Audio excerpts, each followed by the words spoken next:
മഹാഭാരത കഥകളിലേക്ക് സ്വാഗതം കൂട്ടുകാരെ. മഹാഭാരത കഥ പറഞ്ഞുകൊണ്ടിരിക്കുന്ന വൈശമ്പായന മഹർഷിയോട് ജനമേജയ മഹാരാജാവ് ഇങ്ങനെ ചോദിച്ചു.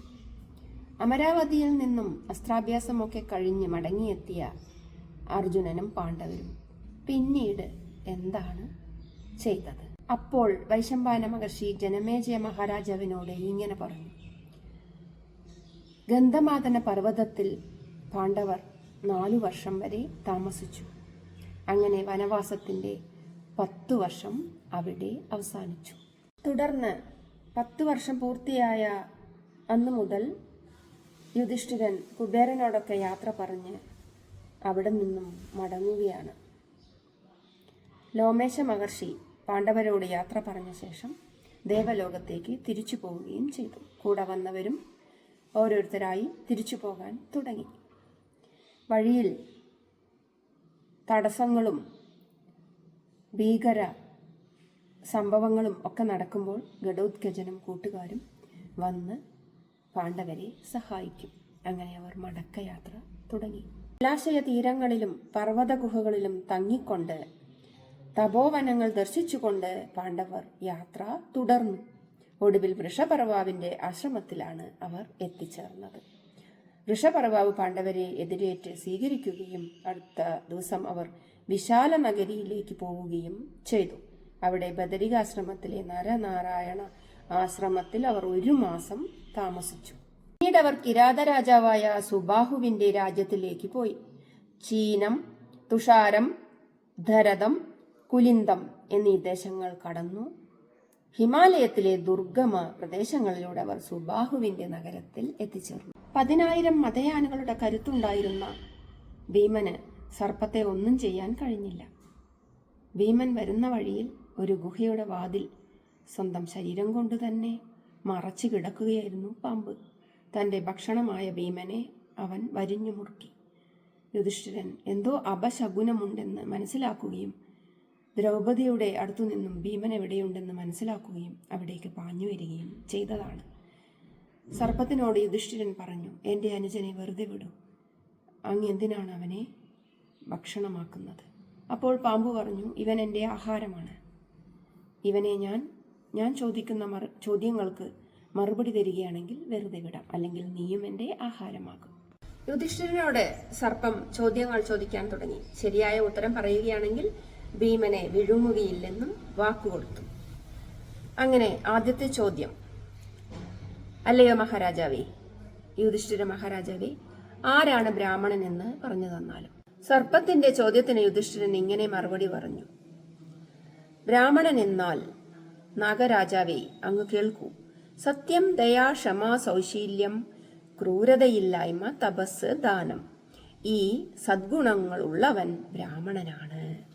അറിയേണ്ട തത്വം എന്താണ് എന്ന ചോദ്യത്തിന് യുധിഷ്ഠിര മഹാരാജാവ് പറഞ്ഞു, സുഖദുഃഖങ്ങൾക്ക് അതീതമായ പരബ്രഹ്മം അറിയേണ്ട തത്വമാണ്. തുടർന്ന് യുധിഷ്ഠിരൻ ഇങ്ങനെ പറഞ്ഞു, വൈദിക സംസ്കാരങ്ങൾ കഴിഞ്ഞു വേദാധ്യയനം ചെയ്താലും സദാചാരനിഷ്ഠ ഉണ്ടാകുന്നില്ലെങ്കിൽ വർണ്ണസങ്കരത്തിന്റെ ശക്തിയാണ് പ്രബലമെന്ന് മനസ്സിലാക്കണം. സംസ്കാരത്തോടൊപ്പം സദാചാരങ്ങളും നല്ല ശീലങ്ങളും വെളിവാക്കുന്നവരുടെ കാര്യം ഞാൻ പറയുകയാണ്. അപ്പോൾ സർപ്പം പറഞ്ഞു, സത്പാത്രത്തിൽ ദാനം, സത്യം, പ്രിയവചനം, അഹിംസാനുഷ്ഠാനം ഇവ കൊണ്ട് ഉത്തമഗതി ലഭിക്കുമെന്നാണ് എൻ്റെ അഭിപ്രായം. അപ്പോൾ വീണ്ടും യുധിഷ്ഠിരൻ പറഞ്ഞു, ദാനമോ സത്യമോ ശ്രേഷ്ഠം, അഹിംസയ്ക്കോ പ്രിയഭാഷണത്തിനോ കൂടുതൽ മേന്മ. സർപ്പത്തിന്റെ മറുപടി ഇങ്ങനെയാണ്, രാജാവേ, ദാനം, സത്യം, അഹിംസ, പ്രിയഭാഷണം ഇവയുടെ ഗുരുലഘുത്വം കാര്യത്തിന്റെ മഹത്വത്തെ ആശ്രയിച്ചിരിക്കുന്നു. ചിലപ്പോൾ ദാനത്തിനു സത്യഭാഷണത്തെക്കാൾ മഹത്വം ഏറും, മറ്റു ചിലപ്പോൾ സത്യഭാഷണത്തിന് ദാനത്തെക്കാൾ മെച്ചമേറും. അതുപോലെ തന്നെയാണ് അഹിംസയുടെയും പ്രിയഭാഷണത്തിന്റെയും കാര്യവും. പിന്നീട് യുധിഷ്ഠിരൻ ഇങ്ങനെ ചോദിച്ചു, മരണവേളയിൽ മനുഷ്യൻ ശരീരത്തെ ഉപേക്ഷിച്ചു പോകുന്നു. പിന്നീട് ശരീരമില്ലാതെ അവൻ സ്വർഗത്തിൽ പോകുന്നതെങ്ങനെ? കർമ്മങ്ങളുടെ ഫലം അനുഭവിക്കുന്നത് എങ്ങനെ? അപ്പോൾ സർപ്പം പറഞ്ഞു, രാജാവേ, ആത്മാവ് എന്ന് പറയപ്പെടുന്ന പദാർത്ഥം സ്ഥൂല സൂക്ഷ്മ ശരീരങ്ങളാകുന്ന ഉപാധികൾ സ്വീകരിക്കുന്നത് കൊണ്ട് ബുദ്ധി, അന്ധകരണം തുടങ്ങിയവയോട് യുക്തമായി തീരുന്നു. അങ്ങനെ ഉപാധികളോട് കൂടിയ ആത്മാവ് ഇന്ദ്രിയങ്ങളുടെ വിവിധ തരത്തിലുള്ള ഭോഗങ്ങളും അനുഭവിക്കുന്നു.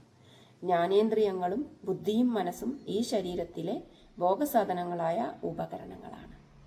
വിഷയങ്ങൾക്ക് ആധാരഭൂതമായ ഇന്ദ്രിയങ്ങളിൽ സ്ഥിതി ചെയ്യുന്ന മനസ്സിലൂടെ ഈ ജീവാത്മാവ് ബാഹ്യവൃത്തികൾ കൊണ്ട് ഭിന്നങ്ങളായ വിഷയങ്ങൾ അനുഭവിക്കുന്നു. ഉപഭോഗവേളയിൽ ബുദ്ധിയിലൂടെ ഈ മനസ്സ് ഏതെങ്കിലും ഒരു വിഷയത്തിൽ മാത്രം മുഴുകുന്നു. അതുകൊണ്ട് ഒരേ സമയത്ത് ഒരു മനസ്സിന് വിവിധ വിഷയങ്ങൾ ഗ്രഹിക്കുവാൻ കഴിയുകയില്ല. ബുദ്ധി, ഇന്ദ്രിയങ്ങൾ, മനസ്സ് എന്നിവയോടുകൂടിയ ഭോക്താവ് തന്നെയാണ് ആത്മാവ്. യുധിഷ്ഠിരൻ ഇത് കേട്ടിട്ട് പറഞ്ഞു, എനിക്ക് മനസ്സിന്റെയും ബുദ്ധിയുടെയും നിർവചനം വേർതിരിച്ച് പറഞ്ഞു തരിക. അപ്പോൾ സർപ്പം പറഞ്ഞു, രാജാവേ, ബുദ്ധി ആത്മാവിനെ ആശ്രയിച്ചിരിക്കുന്നു. അതുകൊണ്ട് അത് ആശ്രയമായ ആത്മാവിന്റെ ഇച്ഛയ്ക്കനുസരിച്ച് പ്രവർത്തിക്കുന്നു. അല്ലാത്ത പക്ഷം അതിനെ ആശ്രയമില്ലാതെ നിലനിൽക്കാൻ ആവുകയില്ല. വിഷയങ്ങളും ഇന്ദ്രിയങ്ങളും തമ്മിൽ ബന്ധപ്പെടുമ്പോൾ ബുദ്ധി ഉദയം കൊള്ളുന്നു. മനസ്സ് നേരത്തെ തന്നെ ഉത്പന്നമായിട്ടുണ്ട്. ബുദ്ധി സ്വയം വാസനായുക്തമല്ല. വാസനകൾ മനസ്സുമായി ബന്ധപ്പെട്ടിരിക്കുന്നു. ഇതാണ് മനസ്സും ബുദ്ധിയും തമ്മിലുള്ള വ്യത്യാസം. ഇതൊക്കെ നിനക്കും അറിയാമല്ലോ. നിന്റെ അഭിപ്രായം എന്താണ്? അങ്ങനെ യുധിഷ്ഠിര മഹാരാജാവും സർപ്പവും തമ്മിൽ ഒരുപാട് വർത്തമാനം അവിടെ നടന്നു. യുധിഷ്ഠിര രാജാവേ, ധനവും സമ്പത്തുമെല്ലാം വലിയ ബുദ്ധിമാന്മാരെയും ശൂരവീരന്മാരെയും കൂടി മോഹത്തിലാഴ്ത്തുന്നു. സുഖമായ ജീവിതം നയിക്കുന്നവരെല്ലാം മോഹത്തിലാണ്ടു പോകുന്നു എന്നാണ് എൻ്റെ അനുഭവം. തുടർന്ന് സർപ്പം തൻ്റെ കഥ പറയുകയാണ്. ഐശ്വര്യ സമൃദ്ധിയിൽ അഹങ്കരിച്ചു പോയ ഞാൻ മോഹത്തിലാണ്ടു പോകാൻ അതാണ് കാരണം. ആ മൗഢ്യം നിമിത്തം അധപ്പതനമുണ്ടായപ്പോൾ എനിക്ക് ബോധോദയമുണ്ടായി. മഹാരാജാവേ, ഇന്ന് അങ്ങ് ഒരു വലിയ കാര്യമാണ് ചെയ്തത്. ഈ സമയത്ത് അങ്ങയോട് സംവദിക്കുക നിമിത്തം ഞാൻ ശാപത്തിൽ നിന്നും മുക്തനായി. സർപ്പം യുധിഷ്ഠിരനോട് പറഞ്ഞു, പണ്ടു ഞാൻ സ്വർഗത്തിലെ രാജാവായിരുന്നു. ആ സമയത്ത് ദിവ്യവിമാനത്തിൽ ആകാശ സഞ്ചാരം നടത്താറുണ്ടായിരുന്നു. അന്ന് അഹങ്കാര നിമിത്തം ഞാൻ ആരെയും വകവെച്ചിരുന്നില്ല. ദേവന്മാരും ഗന്ധർവന്മാരും യക്ഷന്മാരും രാക്ഷസന്മാരും എല്ലാം എനിക്ക് നികുതി തന്നു.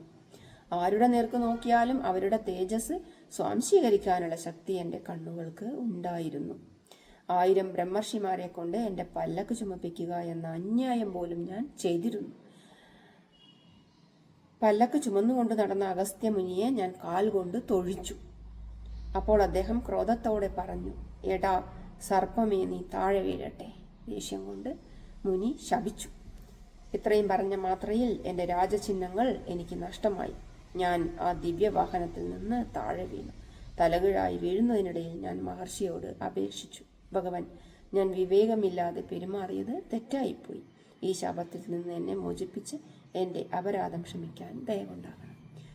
അതിനുശേഷം സർപ്പം ഇങ്ങനെ പറഞ്ഞു, ഹേ യുധിഷ്ഠിര രാജാവേ, മുൻ ജന്മത്തിൽ നിന്റെ പൂർവികനായ നഹുഷ മഹാരാജാവാണ് ഞാൻ. അഗസ്ത്യന്റെ ശാപം മൂലമാണ് ഞാൻ ഇങ്ങനെ ആയിത്തീർന്നത്. പക്ഷേ അഗസ്ത്യമുനിയുടെ കാരുണ്യത്താൽ എനിക്ക് ഓർമ്മകൾ നഷ്ടമായില്ല. യുധിഷ്ഠിരൻ വരുന്ന സമയത്ത് ഈ സംവാദങ്ങൾ നടക്കുമ്പോൾ ഞാൻ ശാപമോചിതനാവും എന്ന് മഹർഷി പറഞ്ഞിട്ടുണ്ട്. ശാപമോക്ഷം ലഭിച്ച നഹുഷ മഹാരാജാവ് തന്റെ ശരീരം വെടിഞ്ഞ്, സർപ്പമായിരുന്ന ആ ശരീരം വെടിഞ്ഞ് ദേവലോകത്തേക്ക് തിരിച്ചുപോയി യുധിഷ്ഠിരനെയും ഭീമസേനെയും അനുഗ്രഹിക്കുകയും ചെയ്തു. മഹാഭാരത കഥകൾ തുടരുകയാണ്. അടുത്ത ഭാഗത്ത് ശ്രീകൃഷ്ണന്റെ സന്ദർശനം, ഭഗവാൻ ശ്രീകൃഷ്ണന്റെ സന്ദർശനം ആണ് പറയാൻ പോകുന്നത്.